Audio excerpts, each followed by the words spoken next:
ಸಿದ್ದರಾಮಯ್ಯನವರೇ ನಿನ್ನೆ ವಿಧಾನಸಭೆ ಒಳಗೆ ಈ ವಿಷಯ ಚರ್ಚೆ ಆದಾಗ CD ಪೆನ್ ಡ್ರೈವ್ ಮತ್ತು ಅನೈತಿಕತೆ ಬಗ್ಗೆ ಚರ್ಚೆ ಆದಾಗ ಕೂಡಲೇ ನಾಡಿನ 6 ಕೋಟಿ ಜನರ ಕ್ಷಮೆಯನ್ನು ಕೇಳಿ ರಾಜೀನಾಮೆ ಕೊಡಬೇಕಾಗಿತ್ತು.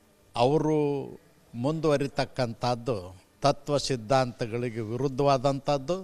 ಅದಕ್ಕಾಗಿಯೇ 15ನೇ ಶತಮಾನದಲ್ಲಿ ಆಗಿ ಹೋಗಿರ್ತಕ್ಕಂಥ ಸರ್ವಜ್ಞ ಕವಿ ಒಂದು ತಮ್ಮ ವಚನದಲ್ಲಿ ಹೇಳ್ತಾರೆ, ಕಚ್ಚೆ ಕೈ ಬಾಯಿ ಇಚ್ಛೆಯುಳಿದ್ದರೆ ಅಚ್ಚುತ್ತನಪ್ಪ ಅಜನಪ್ಪ ಲೋಕದವಳು ನಿಶ್ಚಿಂತನಪ್ಪ ಸರ್ವಜ್ಞ ಅಂತೇಳಿ.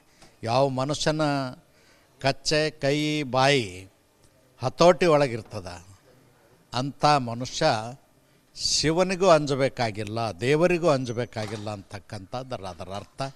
ನಾನು ಈ ಸಂದರ್ಭದಲ್ಲಿ ಸಿದ್ದರಾಮಯ್ಯನವ್ರಿಗೆ ಮತ್ತೆ ನೆನಪು ಮಾಡಲಿಕ್ಕೆ ಬಯಸ್ತೇನೆ, ಕೂಡಲೇ ನೈತಿಕ ಹೊಣೆ ಹೊತ್ತು ರಾಜೀನಾಮೆ ಕೊಡಬೇಕು.